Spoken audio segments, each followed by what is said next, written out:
চিত্ত যেথা ভয় শূন্য, উচ্চ যেথা শির, জ্ঞান যেথা মুক্ত, যেথা গৃহের প্রাচীর।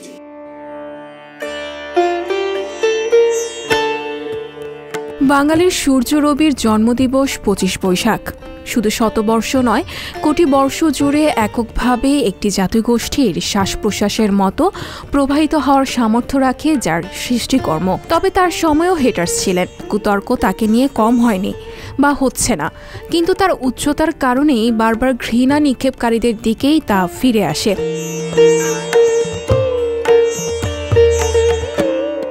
কে কোথায় জন্মাবে তা বিধি নির্ধারণ করে।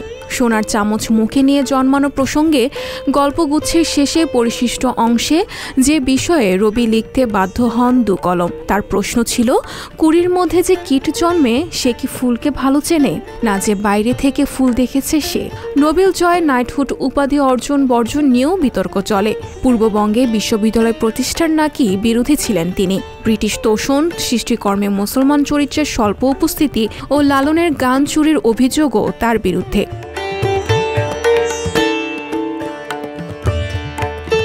রবি ঠাকুরের 80 বছরের জীবনে অপূর্ণতা ছিল কমই। বিশ্ববিদ্যালয় সনদহীন এই কীর্তিমান নিজেই অনন্য এক বিদ্যাপীঠ স্রষ্টা, অনেক বিনাশ সত্ত্বেও যা এখনও বাতিঘর হয়ে আছে স্বমহিমায়।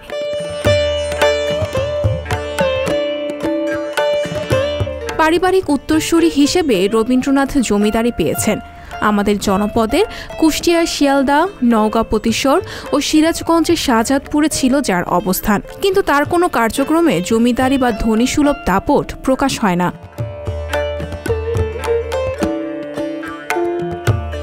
প্রবন্ধ গ্রন্থ কালান্তরে রবীন্দ্রনাথ লেখেন, আমি জানি জমিদার জমির যোগ, সে প্যারাসাইট পরাশ্রিত জীব।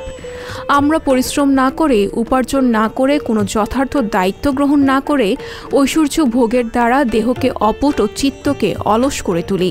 যারা বীর্যের দ্বারা বিলাসের অধিকার লাভ করে, আমরা সে জাতির মানুষ নই। প্রজারা আমাদের অন্ন যোগায় আর আমলারা আমাদের মুখে অন্ন তুলে দেয়। এর মধ্যে পৌরুষও নেই, গৌরবও নেই।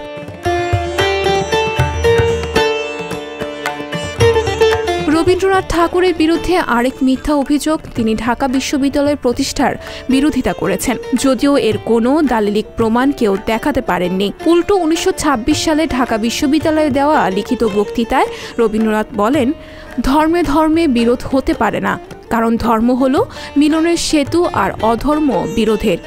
যখন ধর্মে বিকার উপস্থিত হয় তখনই বিচ্ছেদ প্রবল হয়ে ওঠে। শুধু হিন্দু মুসলমানের প্রভেদ নয়, সমাজের মধ্যে ভেদের অন্ত নেই। যখন মানুষ মানুষকে অপমান করে তখন সেই দুর্গতি দারিদ্র্যের চরম সীমায় উপনীত হয়। আমি আমার সমাজের জন্য লজ্জিত হয়েছি। বিচ্ছেদের রক্তপ্লাবনে মানব সমাজের প্রতিস্তর কলুষিত হয়েছে। রবীন্দ্রনাথের জন্মবার্ষিকীতে তার এই অমৃত বাক্য আজ খুবই প্রাসঙ্গিক। সঞ্জিতা শম্পা, সংবাদ প্রকাশ। সংবাদ, ফিচার ও অনুষ্ঠানের জন্য ভিজিট করুন সংবাদ প্রকাশের ওয়েবসাইট এবং যুক্ত থাকুন ফেসবুক পেজ ও ইউটিউব চ্যানেলের সঙ্গে।